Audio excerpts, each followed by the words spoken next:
Tibay, katibayan. Ayan, no? Oh, di ba? Dati kasi 150 lang, kakalugit para umabot.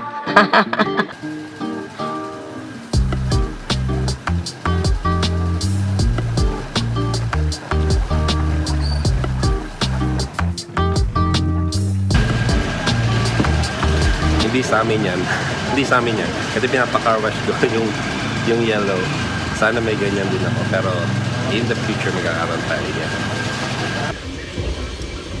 Salamat! Thank you! So nakabalik na nga kami sa from Taiwan, no? Hindi na ako nakapag-vlog nung last day kasi nga nung nakita nyo naman medyo pause tayo nun. And na-enjoy na lang namin yung city sa Taiwan. Ngayon, it's our last day here in Manila. And of course, yung mga last errand, nanghiram nga lang kami ng kotse rito, di ba? Kasi hindi naman, doesn't make sense na bibili kami ng kotse. And we're staying sa Australia. And then mamaya, punta tayo dun sa bahay namin, sa bahay na kinalakihan ko. Kasi nga si AirPods din, hindi pala uwi, mag-abroad ulit siya, pabalik siya dun sa work niya, and then he'll come back for Christmas again, and then kami babalik na sa Australia later tonight. Pag galing ka talaga sa ibang bansa, minsan mapapaisip ka, no, kung makakabalik ka pa ba dun sa bansa na yon or not. Sa Hong Kong nakabalik ako, sa Taiwan I don't know, but it's good na at least nakasama namin yung family ni Jessa, nakasama namin yung family ko. And I think that's the most important thing. Yung buo yung pamilya, not just my family, Jessa, Hannah, and myself, but also my siblings and Jessa's siblings, parents, and my parents as well. So I think that's important, and that's the reason why I'm vlogging, I'm documenting for us to have some kind of remembrance na babalikan kapag siyempre, pag minsan mahirap na talaga mag-align ng schedules, at least, diba, nandun yung memories.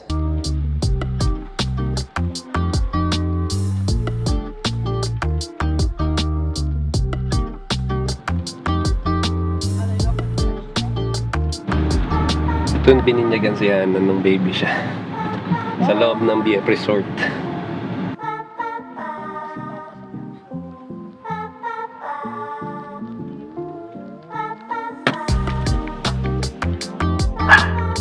Apo. Hello. Oh. Tibay, katibayan. Nagpapasalamat sa iyo sa patuloy mong pagsama at paggabahan, Lord God, sa aming buong pamilya. Sa Diyos na nagbibigay, Lord God, ng katagumpayan sa bawat mga anak mo. Yun, no? Kare-kare. Ano ito, maulit? Pakbet. Pakbet. Oh. Takoyaki, sushi. Oh. May pahanda eh. Ano na, 1:36 na ang flight namin is 11:35. So alam niyo naman dito sa NEA, kailangan maaga. So about 7 p.m., 7:30 alis na kami rito. Nasa Las Piñas lang naman kami. Paranaque lang yung airport. Pero you don't know, it's Friday, traffic. So aga tayo punta ngayon doon.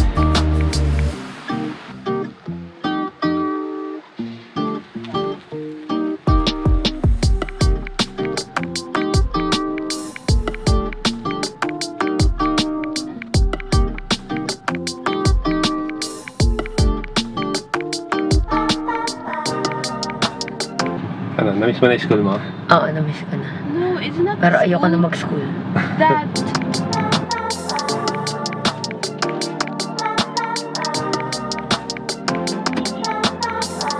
Nanapon. 95. Full tank. Yes, full tank. Start zero na kaya. Okay. Pakikalog te para mapuno agad. Hindi, joke lang ate. It's already 2:30. Balik na kami dun sa bahay nila Jessa para mag-empake. Around 7:30 kami aalis para nandun kami sa airport on time. Sana walang delay. Pretty sure wala eh. Kala ko alagin pa sir. Ha? Alam mo, Hindi pala tayo sa Manila ngayon. dati kasi 150 lang kakalugit para umabot.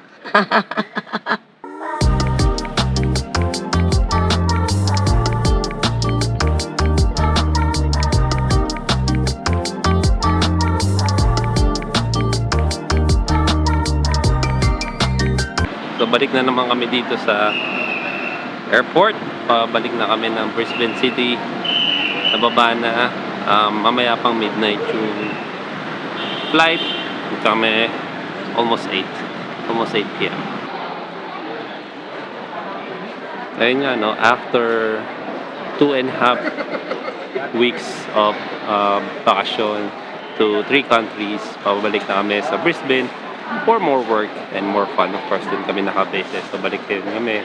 Susunod namin si Papi tomorrow morning. And then, back to normal schedule.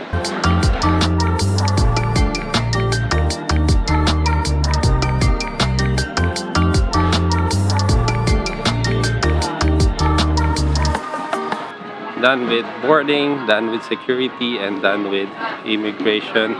All good. We are 2 hours ahead of schedule.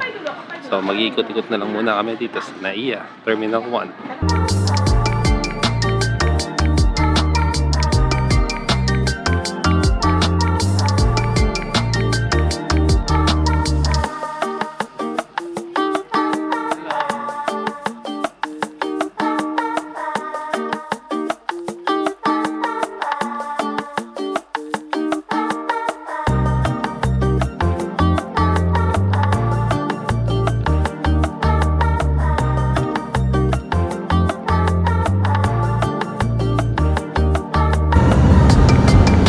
Oras na lang lalapag na ng Brisbane.